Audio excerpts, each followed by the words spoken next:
सबसे पहले आप ये बात सीखिए कि एम्पायर किसे कहते हैं बेटा, है ना। क्योंकि ये वर्ड तो हमने इसके पहले कभी सीखा ही नहीं। हमने तो जनपद और महाजनपद ही सीखे थे या किंगडम्स वर्ड सीखा था, है ना।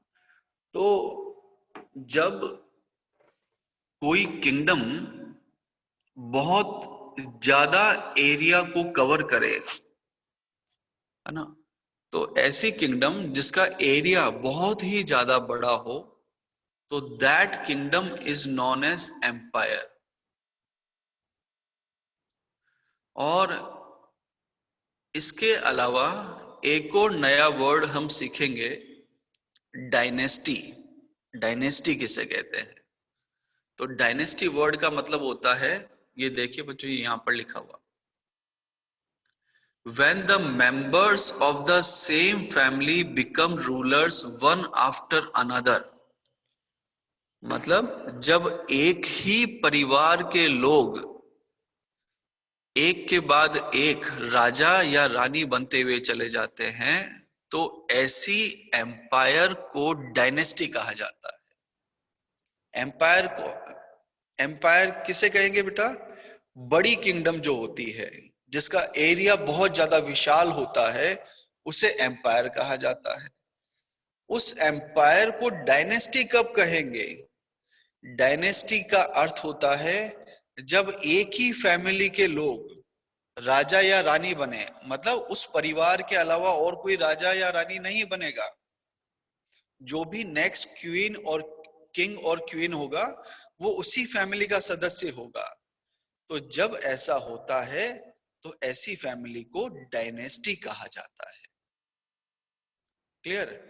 यानी कि अगर कोई किंग है तो उसकी डेथ हो गई, तो उसका जो सन होगा, उसका जो पुत्र होगा या पुत्री होंगे, अगर दोनों नहीं है तो उसके परिवार में कोई रिलेटिव होगा, उसके छोटे भाई का लड़का, बड़े भाई का लड़का, या और भी कोई जो नियर रिलेटिव होंगे, वही अगला अगर राजा बनता है, तो ऐसी फैमिली को डायनेस्टी कहा जाता है। क्लियर? समझ में आई? अब ऐसी डायनेस्टी का क्या कोई इतिहास में एग्जाम्पल है? ये देखो, ये लिखा हुआ, यस, सामने दिख रहा है आपको, मौर्यन डायनेस्टी, सबसे ऊपर देखो यहां पर, मौर्यन डायनेस्टी। अब ऐसी बहुत सारी डायनेस्टीज हुई हैं बच्चों, जैसे मुगल डायनेस्टी। क्यों कहते हैं मुगल डायनेस्टी? क्योंकि मुगल डायनेस्टी में एक के बाद एक उन्हीं की संतान राजा बनती चली गई। जैसे बाबर ने शुरुआत की थी मुगल डायनेस्टी की, बाबर के बाद आए अकबर, है ना, फिर अकबर, शाहजहां, ऐसे हुमायूं, बाबर के बाद हुमायूं, हुमायूं के बाद अकबर, अकबर के बाद शाहजहां। तो एक ही परिवार के लोग जब राजा बनते हुए चले जाते हैं तो उसे डायनेस्टी कहा जाता है। लेकिन मुगल डायनेस्टी हमारे सिलेबस में नहीं है। हम यहां पर पढ़ेंगे मौर्यन डायनेस्टी के बारे में। मौर्यन, है ना, मौर्यन डायनेस्टी। तो मौर्यन डायनेस्टी की जो शुरुआत हुई थी बच्चों, वो आज से 2300 साल पहले हुई थी। और गौतम बुद्ध और महावीर स्वामी का जन्म कब हुआ था? 2500 साल पहले। यानी कि ये उस दौर की बात है जब मौर्यन डायनेस्टी चल रही थी और गौतम बुद्ध भी उस समय पर थे, है ना। यानी कि मौर्यन डायनेस्टी का शासन था भारत में और गौतम बुद्ध भी उस समय पर जीवित थे। ये उस समय की बात कर रहे हैं। तो अब बात कर लेते हैं कि हु फाउंडेड, यानी कि इस मौर्यन डायनेस्टी की स्थापना की किसने। तो कहा जाता है कि मौर्यन डायनेस्टी को बनाने का जो क्रेडिट है वो अशोक के दादाजी, यानी कि ग्रैंडफादर, जिनका नाम था चंद्रगुप्त मौर्य, उन्हें दिया जाता है। The grandfather of Ashoka, Chandragupta Maurya, founded the Mauryan dynasty or empire about 2300 years ago। और क्या खास बात है इस डायनेस्टी की? चंद्रगुप्त मौर्य के एक गुरु थे, है ना। देखो सेकंड लाइन में लिखा हुआ है, ये रहा। क्या नाम है इनका? चाणक्य और कौटिल्य, है ना। चंद्रगुप्त मौर्य के जो गुरु थे उन्हें हम चाणक्य और कौटिल्य के नाम से भी जानते हैं, और इन्होंने एक बुक की फॉर्मेशन की थी। उस बुक का नाम था ये अर्थशास्त्र। क्या नाम था बच्चों? अर्थशास्त्र। जो मौर्यन एम्पायर थी या डायनेस्टी थी, मानसी वैष्णव कुछ नहीं करें इसके ऊपर, रिकॉर्डिंग चल रही है बेटा। जो मौर्यन डायनेस्टी थी वो अपनी राजधानी बनाया करते थे। आपको सिखाया था ना मैंने कि जितनी भी महाजनपद थी, अब वो धीरे धीरे सब अपनी अपनी एक कैपिटल सिटी को बनाते थे। उस कैपिटल सिटी को फोर्टिफाइड बनाया जाता था। उसी तरह से मौर्यन डायनेस्टी, मगध मगध भी मौर्यन डायनेस्टी का ही पार्ट है। तो जहां पर इनकी राजधानी थी वो राजधानी थी बेटा पाटलिपुत्र। इसके अलावा भी मौर्यन डायनेस्टी के खूब सारे शहर थे फेमस, जिसमें तक्षशिला और उज्जैन, ये भी मौर्यन डायनेस्टी के ही पार्ट होते हैं। ठीक है। इसके अलावा अब हम सीखेंगे कि एम्पायर और किंगडम में क्या डिफरेंस होता है, यानी कि मैं बात कर रहा हूं इस ब्लॉक की। ठीक है। How empires are different from kingdoms. तो किंगडम और एम्पायर में बेटा ये फर्क है कि जो एम्पायर होती है वो बड़े एरिया को कवर करती है एज कंपेयर टू किंगडम। अब एरिया ज्यादा होगा तो उसको कंट्रोल करने के लिए ज्यादा पैसे की जरूरत पड़ेगी बेटा, ज्यादा सैनिक चाहिए आपको। इसलिए यहां पर लिखा हुआ है कि emperors need more resources than kings. That's why is it so? Because empires are larger than kingdoms. क्योंकि जितना बड़ा एरिया होगा उतने ही ज्यादा दुश्मन होंगे, है ना। जितने दुश्मन होंगे तो अटैक करने के चांस भी, आक्रमण होने के चांस भी ज्यादा रहेंगे, और हमें उतनी ही सेना की जरूरत पड़ेगी जितनी बड़ा एरिया होता जाएगा। यानी कि we have to protect the empire by big armies. अब वो पैसा आएगा कहां से? क्योंकि आर्मी तो परमानेंट होती है, उससे सैलरी कहां से दी जाएगी? सैलरी दी जाएगी टैक्स से। अब उस टैक्स को कलेक्ट कौन करेगा? कोई राजा थोड़ी ना जाएगा पूरे एम्पायर में एक एक जगह पर टैक्स को कलेक्ट करने के लिए, नहीं। उस राजा को खूब सारे ऑफिशियल्स रखने पड़ेंगे, यानी कि काम करने वाले व्यक्ति रखने पड़ेंगे जो उस राजा के बिहाफ पर टैक्स का कलेक्शन करे। ठीक है, यहां तक आई बात समझ में? अब एम्पायर को चलाया कैसे जाता है, ठीक है, हम बात कर रहे हैं इस विंग के बारे में। इस विंग के बारे में बात कर रहा हूं बच्चों में। Ruling the empire. एम्पायर को रूल करने के लिए टैक्सेस जरूरी हैं, क्योंकि टैक्स क्या है? कमाई देते हैं, इनकम का सोर्स है। तो जो ऑफिशियल्स होते हैं वो टैक्स कलेक्ट करते हैं। कहां कहां से कलेक्ट करते हैं? From farmers, हर्डर, craft person, traders, है ना। सब किसी ना किसी फॉर्मेट में इन ऑफिशियल्स को टैक्स देते हैं, और ये ऑफिशियल उस टैक्स को कलेक्ट करके राजा को डिपॉजिट कराते हैं। ठीक है। और कैसे कमाई हो सकती है, और कैसे रेवेन्यू जनरेट हो सकता है एम्पायर में? ये देखिए, कंट्रोल्ड रोड्स एंड रिवर्स। ठीक है, यहां पर लिखा हुआ है कैसे कंट्रोल करेंगे हम रोड्स और रिवर्स को। बेटा मगध एक ऐसा एम्पायर था, है ना, जहां पर गंगा और सोन नदियां वहां से बहा करती थी। कौन कौन सी रिवर्स? गंगा एंड सोन। इन दोनों नदियों की वजह से मगध को क्या फायदा होता था? मगध को ट्रांसपोर्टेशन में बहुत आसानी होती थी, है ना।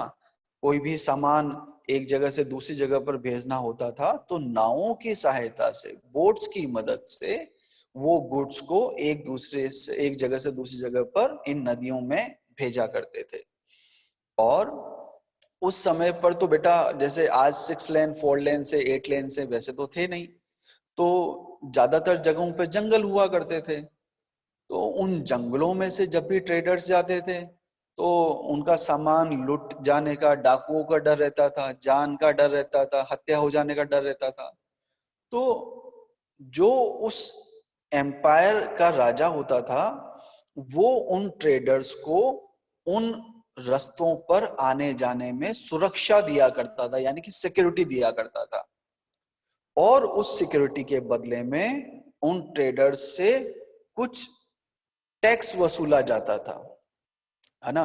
यानी कि एम्परर जो था, जो किंग होता था, वो उन ट्रेडर्स से कहता था कि इस पूरे रास्ते पर आपके गुड्स की और आपकी जान की हमारे सैनिक रक्षा करेंगे और बदले में इतना पैसा या ये चीजें आप हमें गिफ्ट के तौर पर या टैक्स के तौर पर देंगे।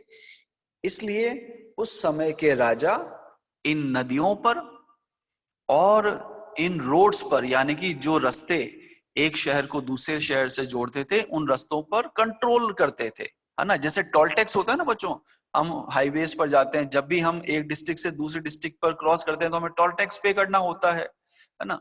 ठीक उसी तरह का कंसेप्ट है कि उन आने जाने के रास्तों पर उस इलाके का, उस एरिया का, उस एम्पायर का जो राजा होता था उसका कंट्रोल होता था, और जो भी ट्रेडर उन रास्तों से जाता था उसे अपनी सिक्योरिटी के बदले में कुछ टैक्स पे करना होता था।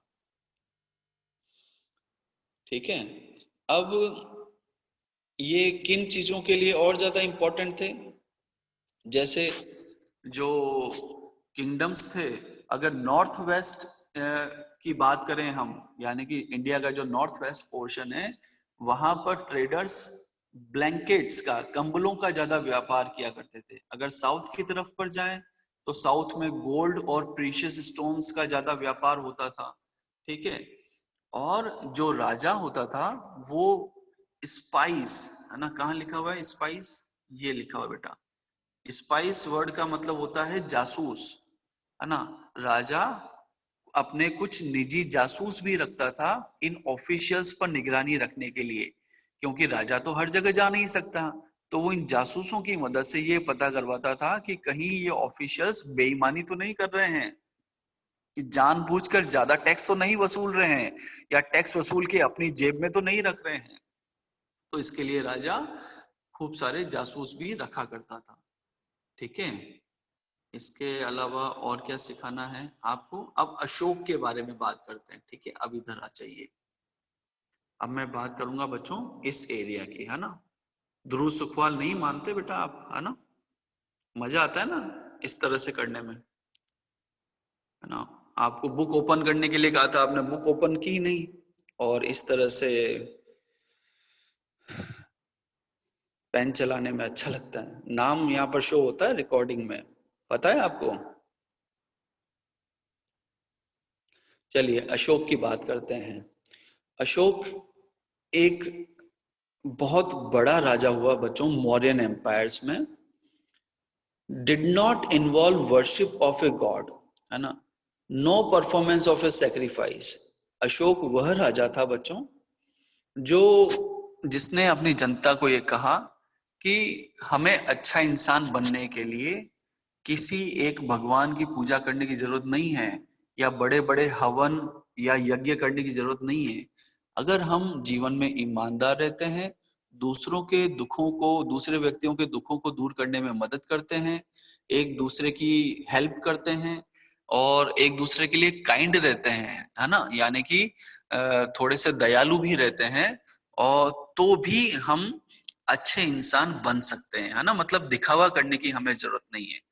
अशोक का जो जीवन था बच्चों वो काफी ज्यादा इंस्पायर्ड था बुद्धा से, है ना। अब मैंने अभी आपको कहा था कि ये वो समय था जब गौतम बुद्ध भी हुआ करते थे, इसलिए कहा गया है कि अशोक का जीवन काफी ज्यादा प्रभावित हुआ गौतम बुद्ध से। और ऐसा माना जाता है कि इन्होंने गौतम बुद्ध के से इंस्पायर होकर अपनी लाइफ के बहुत इंपॉर्टेंट डिसीजंस लिए। अशोक ने अपने धर्म के प्रचार के लिए, यानी कि जो बुद्ध धर्म था उस धर्म के प्रचार के लिए ऑफिशियल्स को अपॉइंट कर रखा था, जिन्हें कहा जाता था महामत्ता, ये रहा बेटा वो वर्ड, है ना। क्या कहते थे इन्हें? आशना जैन, पेन नहीं चलाएं आप। इन्हें कहा जाता था धम्मा महामत्ता, यानी कि धर्म के महा आत्मा जो है उन्हें धर्म महामत्ता कहा जाता था। फिर इसके अलावा और क्या किया बेटा अशोक ने? अशोक ने ये जो धम्मा महामत्ता थे, ये जगह जगह पर जाकर बुद्ध धर्म के बारे में बात किया करते थे। इसके अलावा अशोक ने अपने जो मैसेजेस थे inscribed on rocks and pillars, यानी कि जो आपको सिखाया बेटा लिखने के दो तरीके होते हैं, है ना। उज्जवल पेन नहीं चलाएं, प्रियांश, या तो मैं आपको ग्रुप से लेफ्ट करूं, डिलीट कर दूं यहां से ग्रुप से, तभी सीखेंगे आप लोग।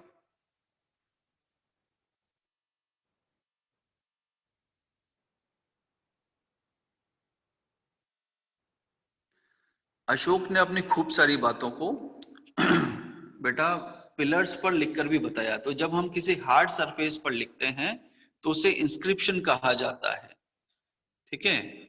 और जब हम सॉफ्ट सरफेस पर लिखते हैं तो उसे मनुस्क्रिप्ट कहा जाता है। तो उसने इंस्क्रिप्शंस का भी यूज किया। स्प्रेड धर्म टू, यानी कि अशोक ने अपने धर्म को यानी कि बुद्ध धर्म को फैलाने के लिए दूसरे देशों में भी मैसेंजर्स भेजे। वो देश थे जैसे सीरिया, इजिप्ट, ग्रीस, श्रीलंका। इसके अलावा अशोक ने अपने जीवन में खूब युद्ध लड़े और हर युद्ध में वो विजय भी हुआ बच्चों। लेकिन उसने अपने जीवन में एक एरिया ऐसा था जिसको कभी भी वो जीत नहीं पाया, और वो था कलिंग, है ना। साउथ में आज जिसे हम उड़ीसा कहते हैं उसे उस समय पर कलिंग कहा जाता था, कलिंगा या कलिंग। तो एट लास्ट अशोक ने अपनी खूब बड़ी एक सेना तैयार की और कलिंग पर आक्रमण किया, है ना। जो उड़ीसा के कोस्टल एरिया है उसको कलिंग कहा जाता है।